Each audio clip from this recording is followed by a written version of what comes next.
Assalamualaikum warahmatullahi wabarakatuh. Bismillahirrahmanirrahim. Alhamdulillahirabbil alamin. Wassalatu wassalamu ala asyrafil anbiya'i wal mursalin wa ala alihi wa sahbihi ajma'in. Fa amma ba'd. Apa khabar adik-adik dan anak-anak sekalian? Moga-moga dikurniakan kesihatan dan kesejahteraan seperti biasa dan dijauhkan dari wabak COVID-19 insya-Allah ya. Pada pagi ini seperti biasa kita akan teruskan belajar yaitu berkenaan dengan Jawi. Jadi pada kali ini kita akan belajar pada unit yang ketiga yang bertajuk Seni Khat Warisan Bangsa. Adik-adik yang dikasihi dan dirahmati Allah sekalian, apakah yang dimaksudkan dengan seni khat? Seni khat ialah satu seni tulisan bahasa Arab. Ya, ditulis dalam bahasa Arab. Kalau dalam bahasa Melayu mungkin diterjemah sebagai seni kaligrafi. Dalam seni khat ini terdapat berbagai-bagai jenis tulisan yang diberi nama khatun nasakh, khat nasakh yakni, dan begitu juga khat riq'ah yang biasa kita akan belajar di sekolah-sekolah rendah ya. Kemudian khat dewani tajalli, khat al-thuluth ya, khatus thuluth, dan begitu juga khat Kufi, Khatul Farisi, dan banyak-banyak lagi. Dan berbagai-bagai lagi nama-nama jenis khat yang telah diperkenalkan di dunia ini, khususnya ditulis di dalam tulisan bahasa Arab.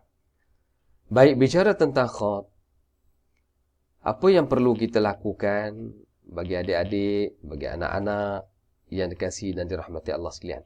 Bagi peringkat awal, khat yang asas bagi kita mengenali tulisan Arab, khususnya tulisan tersebut ditulis tertera di dalam Al-Quran, iaitu khatun nasakh. Di mana khat nasakh ini ditulis oleh Uthman Taha, iaitu seorang khattat dari Suri ataupun negara Syria ya. Jadi tulisan tersebut tidak bezanya dengan tulisan yang terdapat di dalam buku kamu. Ya. Satu buku kamu, buku teks, baik sekolah rendah, baik sekolah menengah, dan mana-mana sahaja buku tulisan Arab, kebanyakannya akan ditulis dalam tulisan khatun nasakh. Kenapa digunakan khat nasakh ini, anak-anak, murid-murid sekalian? Kerana digunakan khat nasakh, kerana tulisan khat nasakh ini amat mudah dibaca. Kerana tulisan tersebut mudah dibaca apabila ia menepati rumah-rumahnya seperti yang terdapat di tulisan ini. Kamu lihat pada muka surat 59 ya. Terdapat tulisan ini iaitu alif, ya, nun, kita baca ini. Ya, alif, tulisan dia satu. Ya, rumah ya, dan nun, rumah nun. Manakala ya pula diberikan titik dua. Dan nun, titiknya satu. Sin, ada rumah tiga, rumah sin. Satu rumah ba, dan satu rumah, dan bagi ha pula bersama alif. Maka mudah kita baca sebahagian. Ya, begitu juga daripada. Ya, dal, ra, pa, dal. Ini menunjukkan tulisan khat nasakh ini dia menjaga hak-hak bagi huruf, bagi setiap huruf tersebut. Maka mudahlah untuk kita menutur dan membaca. Sebab itu di dalam tulisan surah Al-Quran tidak digunakan khat riq'ah, tidak digunakan khat dewani, tidak digunakan dengan khat thuluth.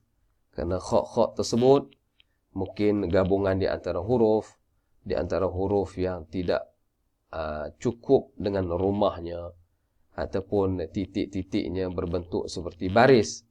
Ya, titik 3 seperti sukun, titik 2 disambung seperti baris, dan akhirnya menjadi kekeliruan di dalam pembacaan. Baik, tahniah pada adik-adik yang mengikuti pelajaran pada hari ini. Kita teruskan lagi bagaimana nak mengenali khatun nasakh. Khat nasakh tidak boleh dicerita. Tidak boleh kita buat dalam bentuk pembacaan.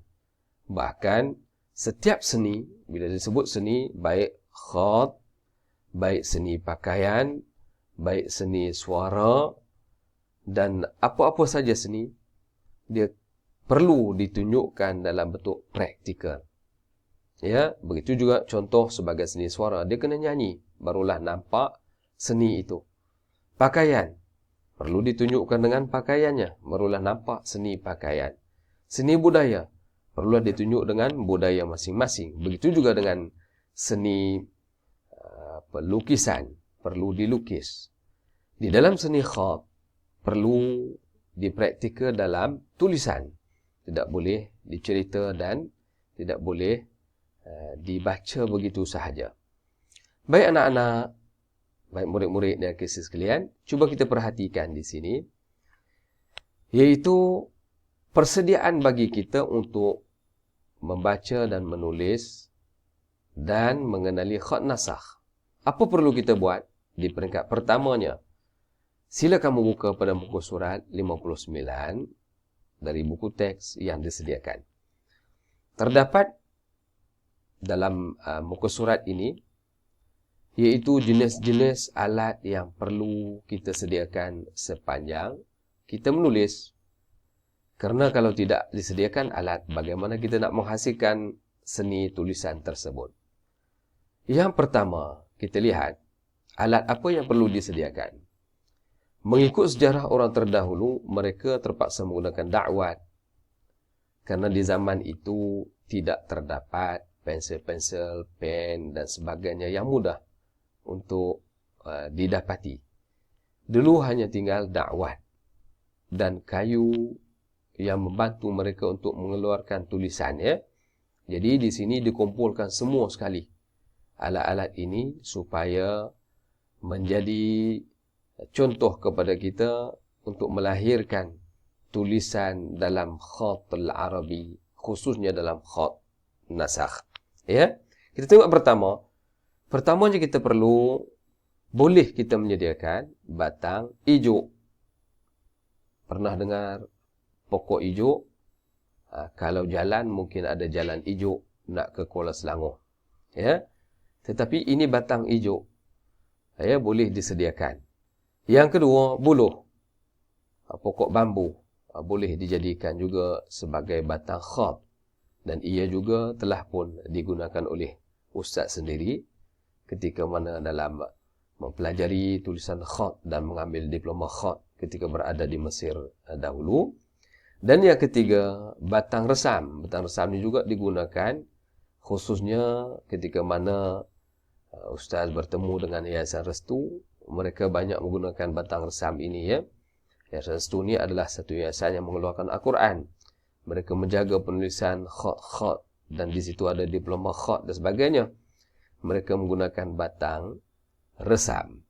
Dan yang berikutnya, kita boleh gunakan pen. Ya, ada juga pen yang dikatakan pen yang disediakan, yang dijual di kedai-kedai, yang bentuknya seperti khat matanya. Ya. Jadi boleh digunakan, tetapi ukuran matanya mungkin kurang menepati. Boleh dipakai sekadar untuk membentuk tulisan yang besar ataupun yang lebar pada tulisan itu. Dan berikutnya, pen kaligrafi juga sekarang ini disediakan di kedai-kedai, boleh dan didapatkan di sana. Begitu juga pensel, sama ada boleh diasah ataupun boleh pensel yang sudah disediakan. Baik. Berikutnya, bagaimana kita cara nak mengasah dalam nak menghasilkan tulisan tersebut. Pertama, kita boleh menggunakan pisau, tetapi pada adik-adik tidak sesuai lah kerana pisau itu agak berbahaya. Boleh minta ayah ataupun cikgu tolong asahkan. Dan disediakan juga kertas pasir setelah diasah. Okay, setelah diasah, kita boleh digosok di atas kertas pasir supaya mata itu menjadi lembut untuk kita menulisnya. Ya, itu kamu boleh lihat pada muka surat 59 dalam buku teks masing-masing. Dan berikutnya, ya, teknik asas penulisan ini juga untuk khat nasakh, cara duduk dan cara apa kita nak menulis. Mestilah kita menegak badan kita menghadap ke meja agak 180 darjah begitu. Kemudian pen yang telah kita asah tadi, ya, perlu dipegang selari dengan kedudukan kertas dan keseluruhan mata pen menyentuh kertas. Barulah tidak jadi tulisan itu kecil, sedangkan kita perlu melebarkan bagi tulisan kita mengembangkan. Dan begitu juga pen dipegang dengan kadar 1,5 inci daripada awal mata pen itu. Kita tak tangan kita di pensil itu supaya kita menulis dalam keadaan selesa. Jadi, bagaimana kita nak menulis bagi setiap hurufnya? Iaitu, pertama huruf yang menegak seperti huruf alif, huruf kaf, dan huruf lam, ya.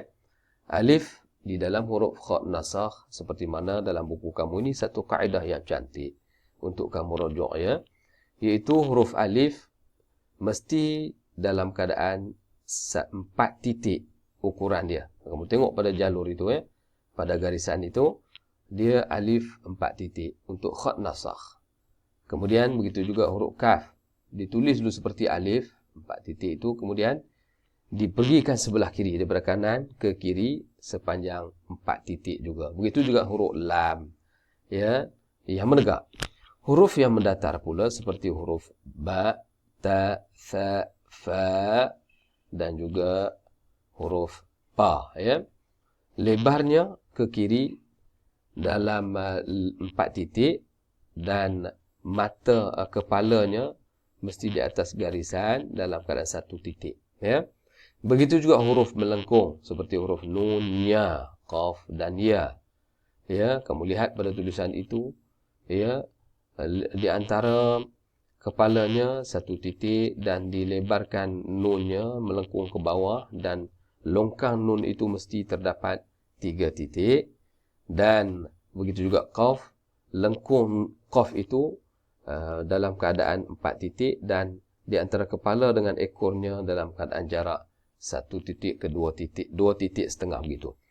Dan begitu juga kepala huruf ya, ya, melengkungnya itu sebanyak 2 titik dan turun ke bawah sebanyak 3 titik dan 1 titik diberi kepada lengkung di bawah untuk dipanjangkan dalam keadaan 4 titik dan naikkan ke atas kembali dalam keadaan 2 titik di antara kepala dengan ekornya. Huruf yang berekor, ya, seperti huruf ra, zai, waw, vi, juga begitu, ya. Menurun ataupun berekor ke bawah sepanjang 3 titik dan kepalanya 1 titik. Huruf bergigi seperti sin yang pertama 1 titik dan sin yang kedua mungkin 1 titik setengah dan begitu juga lengkungnya di bawah 3 titik dan di antara ekor ke kepalanya sin tadi lebih kurang 1 titik, 2 titik setengah begitu, ya. Jadi adik-adik dan anak-anak murid-murid yang dikasihi sekalian, kita boleh cuba menulis, ya, boleh cuba menulis di dalam buku masing-masing.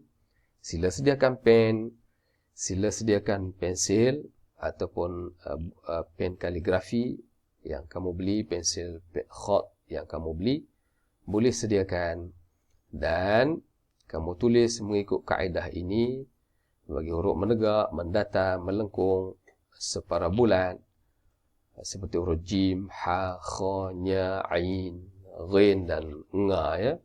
Dan begitu juga huruf yang berekor dan bergigi. Jadi selamat mencuba untuk mengenali pengenalan khat nasakh pada kali ini. InsyaAllah selepas ini kita cuba dalam bentuk tulisan. Wallahu a'lam. Wassalamualaikum warahmatullahi wabarakatuh.